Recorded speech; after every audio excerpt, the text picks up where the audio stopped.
Mi novia se convirtió en una mujer empoderada y me dejó, pero cuando tuvo que pagar su deuda de $50,000 volvió llorando. Nunca pensé que una relación podía romperse de una forma tan fría, casi como si todo lo vivido hubiera sido un simple trámite. Me llamo Jordan, tengo 26 años, estuve en una relación con Melissa, de 24. Yo tengo un negocio propio en mi ciudad. No es algo enorme ni tampoco una empresa millonaria, pero es estable. Es una tienda de perfumes y ropa para hombre, con marcas originales. Me tomó años levantarla. Empecé vendiendo pocas cosas, reinvirtiendo todo lo que ganaba, trabajando jornadas largas sin descanso. Poco a poco fue creciendo. Hoy en día me permite vivir bien, sin lujos excesivos, pero sin preocupaciones graves. Cuando conocí a Melissa, ella todavía estaba estudiando música. Era apasionada, o al menos eso parecía al principio. Hablaba mucho de sus sueños, de que algún día sería famosa, de que quería llenar escenarios, que su inspiración era convertirse en una artista de alto nivel. Yo admiraba eso. Me parecía bien que tuviera metas grandes. Al principio, nuestra dinámica era bastante normal. Ella estudiaba, yo trabajaba. Salíamos, compartíamos tiempo, todo fluía. Pero cuando se graduó, las cosas empezaron a cambiar poco a poco. Melissa nunca consiguió trabajo. No porque no pudiera, sino porque decía que no lo necesitaba. Según ella, trabajar para alguien más sería una pérdida de tiempo, porque estaba destinada a algo más grande. Decía que en unos años sería millonaria, que viviría de su música, que sería como Shakira, según sus propias palabras. El problema era que no estaba haciendo mucho para que eso sucediera. No componía canciones. No grababa. No buscaba oportunidades reales. Lo único que hacía relacionado con la música era tocar la guitarra de vez en cuando, sin ningún tipo de constancia.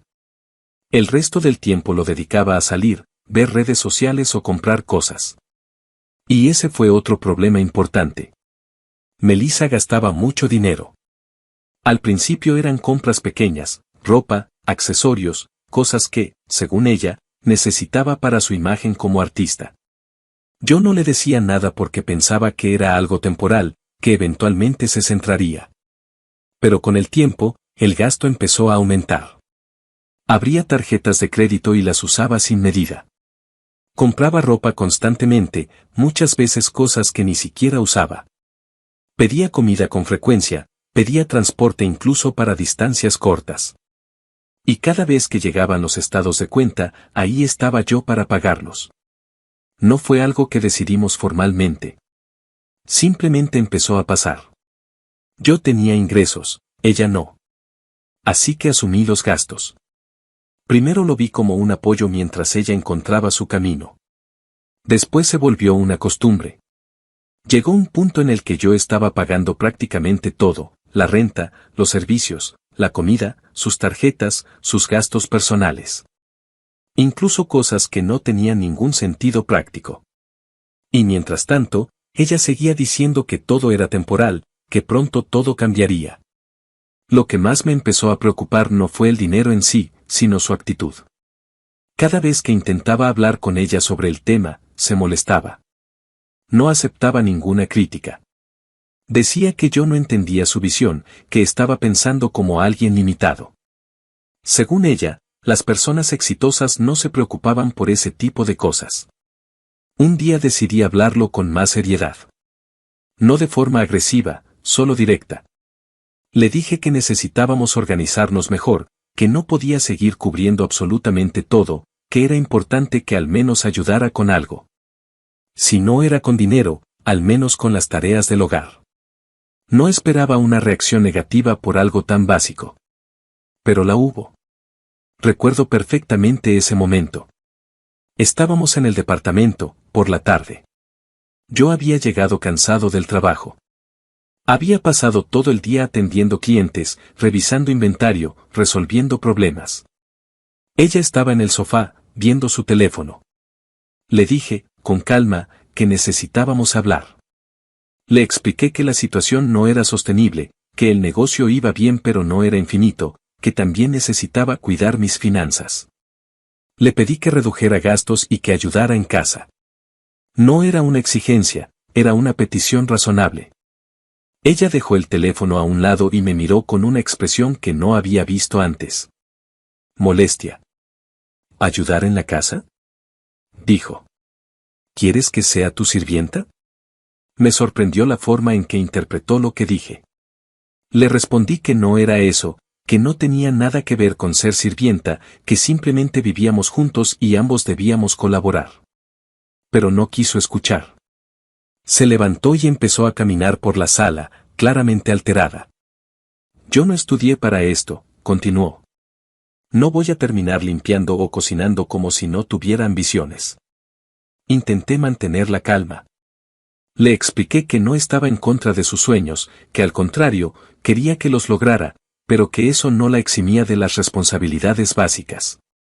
Que todos, independientemente de sus metas, tienen que mantener cierto orden en su vida. Eso solo empeoró las cosas. Tú no entiendes nada, dijo con frustración. Estás atrapado en tu mentalidad de pequeño negocio. Esa frase me incomodó más de lo que esperaba. Nunca me había avergonzado de mi trabajo. Al contrario, estaba orgulloso de lo que había construido. No era una empresa gigante, pero era mío, y funcionaba. Mi negocio es lo que nos mantiene, le respondí, intentando no sonar agresivo. Ella soltó una risa breve, casi burlona. ¿Mantener? Repitió. Eso es temporal. Yo voy a ganar mucho más que tú. Mucho más. Cuando esté en el escenario, cuando esté facturando millones, esto que haces va a parecer insignificante. Ahí fue cuando empecé a notar algo que antes ignoraba, no era solo ambición, era desprecio. No hacia el trabajo en general, sino hacia lo que yo representaba. Intenté llevar la conversación a algo más racional, pero ya no era posible. Ella ya no estaba escuchando. Solo hablaba. Además, agregó, esa tienda tuya, ropa para hombres presumidos y perfumes. No es la gran cosa. Esa frase fue innecesaria. No aportaba nada, solo era un ataque. Aún así, traté de no reaccionar de inmediato.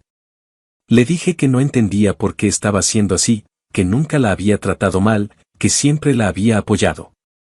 Que lo único que estaba pidiendo era equilibrio. Entonces dijo algo que terminó de romper cualquier intento de diálogo. ¿Sabes qué? Dijo, mirándome fijamente. Incluso me molesta tu olor. No entendía a qué se refería. Siempre hueles a una mezcla de perfumes, continuó. Es desagradable. Como si trajeras todos encima al mismo tiempo. Eso ya no era una discusión, era un ataque personal. Me quedé en silencio unos segundos. Puedo ser una gran mujer sin ti, agregó. No te necesito. No levantó la voz. Lo dijo con una seguridad tranquila, como si fuera una conclusión definitiva. De hecho, continuó, soy mucha mujer para ti. Esa frase, aunque suene simple, cambió completamente la forma en la que la veía. No era una discusión de pareja. Era alguien tratando de establecer una superioridad. Soy una mujer empoderada, dijo finalmente. Y no voy a quedarme con alguien que no está a mi nivel. Después de eso, no hubo mucho más que decir. Fue al cuarto, tomó algunas cosas, no muchas, y regresó a la sala. Yo seguía ahí, sin moverme demasiado, observando cómo todo se desmoronaba en cuestión de minutos. No lloró. No dudó. No preguntó nada. Simplemente se fue. Cerró la puerta detrás de ella, y el departamento quedó en silencio. Durante mucho tiempo creí que, si algún día Melissa se iba, yo me derrumbaría. Pensaba que me sentiría vacío, que la casa se sentiría demasiado grande, demasiado silenciosa. Incluso imaginaba noches sin poder dormir, dándole vueltas a todo lo que hice mal. Pero la realidad fue muy distinta. Los primeros días fueron raros, sí. Más por la costumbre que por otra cosa. Su ausencia se notaba en detalles pequeños, el espacio vacío en el closet, la falta de ruido constante, el hecho de que nadie dejaba cosas tiradas en la sala. Pero fuera de eso, no hubo ese dolor intenso que esperaba. De hecho, ocurrió algo que no anticipé. Me sentí mejor. No fue inmediato, pero con el paso de las semanas empecé a notar cambios claros. Tenía más dinero disponible. Eso fue lo primero. Ya no había estados de cuenta absurdos que pagar, ni compras impulsivas que justificar. Mis ingresos, por primera vez en mucho tiempo, eran realmente míos. Después vino el tiempo. Tenía más espacio para mí. Volví a ver a mis amigos con más frecuencia. Salía sin tener que preocuparme por discusiones innecesarias. Incluso en el negocio me sentía más enfocado. Era como si una parte constante de tensión hubiera desaparecido sin que yo lo notara del todo antes. Y lo más importante, había tranquilidad. No tenía que estar justificando decisiones básicas ni caminando con cuidado para evitar conflictos. La casa dejó de sentirse como un lugar incómodo. Pasaron los meses. No volví a saber de Melissa durante un buen tiempo. Y, siendo honesto, tampoco lo busqué. Para mí, la relación había terminado de forma clara. No había cabos sueltos que quisiera retomar. Hasta que un día llegaron los primeros mensajes. El primero fue simple. Hola, ¿cómo estás? Ayer te vi en la calle. Pensé en saludarte, pero me dio pena. Lo leí, pero no respondí. No sentí enojo, ni curiosidad, ni ganas de retomar la conversación. Solo lo ignoré. Unos días después llegó otro. He pensado mucho en ti, en lo que tuvimos. Fue un cierre muy abrupto, ¿qué tal si nos damos una segunda oportunidad? Ese mensaje sí me hizo detenerme unos segundos más. No porque quisiera volver, sino porque me llamó la atención el cambio de tono. Ya no era la misma persona segura, distante y superior que se había ido. Había algo distinto, pero no necesariamente genuino. Aún así, no respondí. No tenía interés en abrir esa puerta otra vez. Los mensajes continuaron por un tiempo. Algunos más largos, otros más cortos. Siempre con la misma idea, recordar el pasado, insinuar que las cosas podían ser diferentes, buscar una reacción. Nunca respondía ninguno. Con el tiempo, dejaron de llegar. Y pensé que ahí había terminado todo. Pero no fue así. Cerca de mi negocio hay un café pequeño. No es nada especial, pero es el más cercano. Muchas veces iba ahí a comer algo rápido o simplemente a tomar un descanso entre jornadas. Ese día parecía como cualquier otro. Entré, pedí algo sencillo y me senté en una mesa cerca de la ventana. Estaba revisando algunas cosas en el teléfono cuando escuché una voz conocida. Hola. Levanté la mirada. Era Melissa. Por un momento no dije nada. No porque no la reconociera, sino porque su apariencia era distinta a lo que recordaba. Siempre había tenido un estilo muy marcado. No le gustaban los vestidos. Decía que eran incómodos, que estaban hechos para complacer a los hombres, para exhibir el cuerpo femenino. Era algo que repetía con frecuencia. Prefería ropa más neutra, más práctica. Tampoco usaba labial y el maquillaje era mínimo. Incluso recuerdo claramente que una vez le regalé un vestido. No era nada extravagante, algo sencillo. Pero su reacción fue inmediata. Me dijo que nunca lo usaría. Que no era su estilo, que no se sentía cómoda, que no iba a cambiar su forma de vestir por nadie. Por eso me sorprendió verla así. Ese día llevaba un vestido de verano. Ligero, ajustado a su figura. También estaba maquillada, y no de forma discreta. Llevaba labial, algo que jamás usaba antes. Era un contraste evidente. Hola, respondí finalmente. Se acercó sin dudar y se sentó frente a mí, como si fuera algo completamente natural. ¿Cómo has estado? Preguntó con una sonrisa. Bien, respondí, corto. Hubo un pequeño silencio. Ella lo rompió rápidamente. Empezó a hablar. Dijo que le estaba yendo bien en la música. Que estaba avanzando, que estaba trabajando en proyectos, que todo iba tomando forma. La escuché, pero algo no encajaba. En todo ese tiempo, no había escuchado absolutamente nada sobre ella. Ni una presentación, ni una canción, ni siquiera alguna mención en redes. Nada. No la interrumpí. Solo asentía de vez en cuando.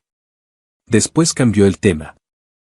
Quería hablar contigo, hacer las paces, dijo. La forma en que lo dijo fue suave, casi ensayada. Está bien, respondí. Todo está bien. No te preocupes. No tenía rencor. Pero tampoco interés. Pareció satisfecha con esa respuesta, aunque esperaba algo más. Me gustaría verte otra vez, agregó. Hablar con calma. Ya veremos, dije, sin compromiso. Entonces hizo algo que me llamó la atención. Se inclinó ligeramente hacia mí, acortando la distancia. ¿Puedo ir a tu casa algún día? Preguntó. La pregunta fue directa. No creo que sea buena idea, respondí. No dudé. Su expresión no cambió demasiado. Sonrió, pero de una forma distinta. Se acercó un poco más, lo suficiente para hablar cerca de mi oído. Ya verás que sí, susurró. Antes de que pudiera reaccionar, se levantó, se inclinó ligeramente y me dio un beso en la mejilla. Cuando se alejó, noté la marca de su labial. Nos vemos, dijo, y se fue. Me quedé unos segundos en silencio. No entendía del todo lo que acababa de pasar, pero si tenía claro algo, se sentía forzado. Artificial. No era la misma persona, pero tampoco parecía un cambio real. Al día siguiente, lo confirmé. Era temprano. Estaba en casa cuando tocaron la puerta. No esperaba a nadie. Al abrir, ahí estaba ella otra vez. Melissa. Esta vez con otro vestido. Diferente al del día anterior, pero con la misma intención. Quizá un poco más corto. También llevaba maquillaje. Tenemos que hablar, dijo, como si fuera urgente. La dejé pasar. No por interés, sino por curiosidad. Quería entender qué estaba buscando realmente. Se sentó y empezó a hablar casi de inmediato. Dijo que quería hacer un pequeño concierto. Algo íntimo. Que estaba organizando detalles y que necesitaba ayuda técnica. Audio, equipo, cosas básicas. Recordé que tú sabes de eso, añadió. Siempre fuiste muy bueno. Ese comentario me pareció curioso. Durante la relación, nunca mostró interés en lo que yo hacía más allá de lo superficial. Y ahora hablaba como si siempre lo hubiera valorado. Sí, sé algo, respondí. Pero eso tiene un costo. ¿Cuánto piensas pagar? La pregunta fue directa. Ella sonrió. No respondió con palabras. Se acercó a mí, tomó mi mano y, sin avisar, levantó ligeramente el borde de su vestido, colocando mi mano sobre su pierna. El pago va a ser lo mejor, cariño, dijo, con una voz más aguda de lo normal, intentando sonar dulce. Ahí fue cuando todo dejó de tener sentido. No solo por la acción en sí, sino por la forma en que lo hizo. No era natural. No era ella. Se sentía actuado. Retiré la mano de inmediato. ¿Qué te pasa? Dije, serio. Deja de hacer eso. Su sonrisa se tensó ligeramente. ¿A qué vienes realmente? Continué. Nunca escuché nada de ti como cantante. ¿De verdad eres tan exitosa como dices? Hice una pausa breve, mirándola directamente. ¿Y por qué vuelves a mí? Melissa comenzó a llorar. Pero no fue un llanto normal. Era un sonido agudo, forzado, sin lágrimas al principio, como si estuviera intentando imitar una emoción en lugar de sentirla realmente. Su voz cambió, se volvió más suave, casi infantil. Bebé, te extraño, dijo. ¿Me haces falta? No respondí. La observé en silencio, tratando de entender qué estaba pasando. Cada noche pienso en ti, en dormir en tus brazos, continuó. Creí que era empoderada, que no necesitaba a nadie, pero nada se compara a estar con un hombre de verdad como tú. Hizo una pausa breve, bajando la mirada, como si estuviera calculando sus palabras. Incluso, extraño tu cuerpo. Eso fue incómodo. No por el contenido en sí, sino por el contexto. No había conexión emocional en lo que decía. Era como si estuviera recitando algo que pensaba que debía decir. Luego bajó aún más la voz. A veces imagino que llegas a mi casa sin avisar y que todo pasa de forma intensa, susurró. Solo de pensarlo, siento cosas. Se quedó mirándome, esperando una reacción. No la hubo. No porque estuviera conteniéndome, sino porque realmente no sentía nada. Ni interés, ni deseo, ni nostalgia. Solo incomodidad. Ella pareció notar mi falta de respuesta, pero decidió seguir.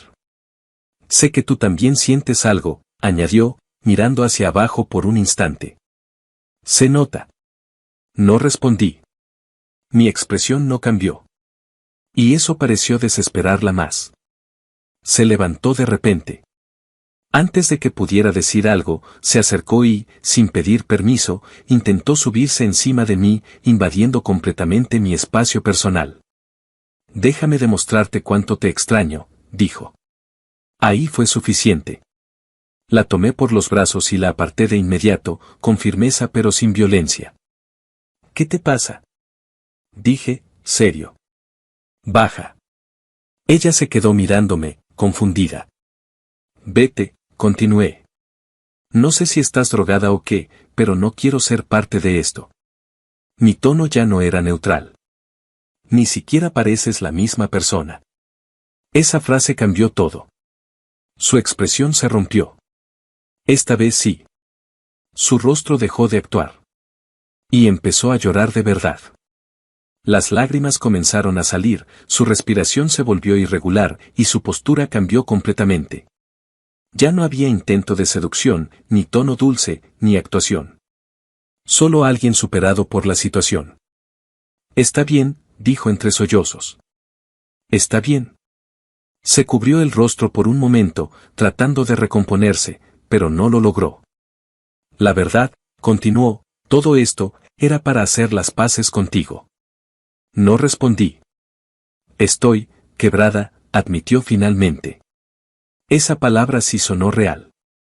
Gasté mi último dinero en estos vestidos, dijo, mirando su ropa. Pensé que si me veías diferente, si creías que había cambiado, tal vez. No terminó la frase. Creía en mí, continuó. De verdad creía que podía lograrlo. Se sentó, completamente derrotada. Pero tengo una deuda de más de $50,000. Esa cifra cambió el peso de la conversación. Compré equipo, armé un estudio profesional en casa de una amiga, explicó. Pensé que si tenía lo mejor, si invertía en calidad, todo iba a funcionar. Negó con la cabeza. Grabé algunas canciones, pero mi voz no es suficiente. Hizo una pausa, como si le costara decirlo. Pensé que con el equipo lo compensaría.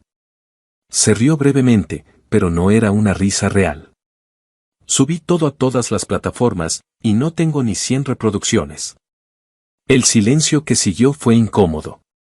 Solo una caída directa a la realidad. Ayúdame, dijo finalmente. Por los buenos tiempos. Ahí fue donde algo en mí se cerró completamente. No hay nada que discutir, respondí. Mi tono fue firme. Esto no es una conversación pendiente. Terminó hace meses. Ella empezó a llorar más fuerte. Por favor, insistió. No tengo a quien más acudir. Eso no es mi responsabilidad, respondí. Intenté mantener la calma, pero ya no había razón para extender la situación. Vete. Ella no se movió. Por favor, repitió.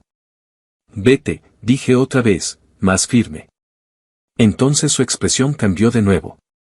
Pero esta vez no fue tristeza. Fue algo más tenso. Más frío. Si no me ayudas, dijo lentamente, voy a empezar a gritar. La miré sin decir nada. Voy a decir que te propasaste conmigo. El silencio que siguió fue completamente distinto a todos los anteriores. No había duda. No había ambigüedad. Era una amenaza directa. Y eso terminó de eliminar cualquier resto de consideración que pudiera haber tenido. Me levanté de inmediato. «Lárgate», dije, señalando la puerta. Ella no se movió. Ahora. Mi tono no dejó espacio para interpretación. Por un segundo pareció que iba a insistir, pero algo en mi expresión la hizo detenerse. Se levantó lentamente. Todavía con lágrimas, pero ya sin esa actitud de víctima. Caminó hacia la puerta. La abrió. Y antes de salir, se giró ligeramente. Como si esperara que dijera algo más. No lo hice. Se fue. Cerré la puerta detrás de ella. Después de ese día pensé que todo había terminado. Pero no fue así. Esa misma noche comenzaron los mensajes.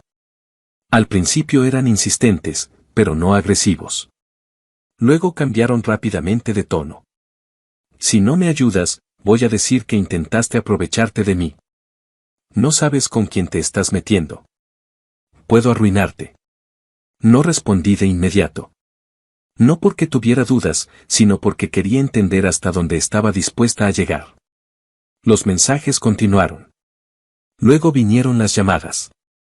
La primera la dejé pasar. La segunda también. A la tercera contesté. «¿Qué quieres?», pregunté, directo. Su tono ya no tenía nada de lo que había mostrado antes. No había dulzura, ni fragilidad, ni arrepentimiento. Solo presión. «Quiero que me ayudes», dijo. «Sabes perfectamente a qué me refiero». «No», respondí. «Ya te dije que no». Hubo un breve silencio. «Entonces tendré que hacer otras cosas», añadió. No levantó la voz. Lo dijo con calma. Eso lo hacía peor. «Haz lo que quieras», respondí. Colgó. Las llamadas siguieron durante los siguientes días. Algunas largas, otras cortas. A veces solo para repetir lo mismo. A veces para intentar cambiar el enfoque, como si aún creyera que podía manipular la situación. Pero ya no había nada que hablar. Fue entonces cuando decidí tomar precauciones. Guardé capturas de todos los mensajes. Registré las llamadas. Grabé las conversaciones en las que hacía amenazas directas. No lo hice por paranoia, sino por lógica. Ella ya había cruzado una línea. No podía asumir que no intentaría ir más allá. Un par de días después, volví a contestar una llamada. «Esto ya es absurdo», dije antes de que pudiera hablar. «Todo está registrado». Hubo silencio al otro lado. Mensajes, llamadas, todo, continué. «Si haces algo, si dices algo, si intentas involucrarme en cualquier cosa falsa, voy a responder legalmente». Hice una pausa breve. «Y no te va a salir bien». No fue una amenaza. Fue una advertencia clara. No dijo nada durante unos segundos. Luego colgó. Después de eso, todo se detuvo. No más mensajes. No más llamadas. Nada. Días después noté que me había bloqueado de todas partes. Y así, de forma abrupta, desapareció otra vez. Pensé que esa había sido la última vez que sabría de ella. Y durante un tiempo, lo fue. Hasta que un día, por casualidad, la volví a ver. Mi auto había fallado esa mañana. Nada grave, pero suficiente como para dejarlo en el taller. No tenía otra opción, así que decidí moverme en autobús. No lo hacía desde hacía mucho tiempo. Subí, pagué el pasaje y avancé por el pasillo buscando un asiento.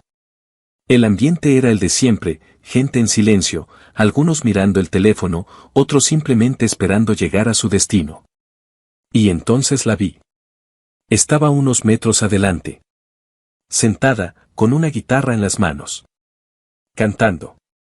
No canciones propias. Eran covers. Su voz no era mala, pero tampoco destacaba. Era normal. Nada que justificara todo lo que había pasado. Nada que sostuviera la imagen que ella había construido en su mente durante tanto tiempo. Algunas personas la miraban por cortesía. Otras ni siquiera prestaban atención. Un par de monedas en una pequeña funda abierta frente a ella. Eso era todo. Me quedé de pie, observando unos segundos. No sentí satisfacción. Tampoco tristeza. Solo entendimiento. En algún punto, ella también me vio. Fue un cruce breve de miradas. Me reconoció de inmediato. Pero no dijo nada. No cambió su expresión. No sonrió, no se detuvo, no hizo ningún gesto. Simplemente, me ignoró. Y siguió cantando. Me senté en silencio, un poco más atrás. El resto del trayecto transcurrió sin más. Cuando llegó mi parada, me levanté, caminé hacia la salida y bajé del autobús sin mirar atrás. Esa fue la última vez que la vi. Y, siendo honesto, no hubo sensación de cierre dramático. Solo una conclusión sencilla. Algunas personas no cambian. Solo se adaptan, hasta que la realidad las alcanza.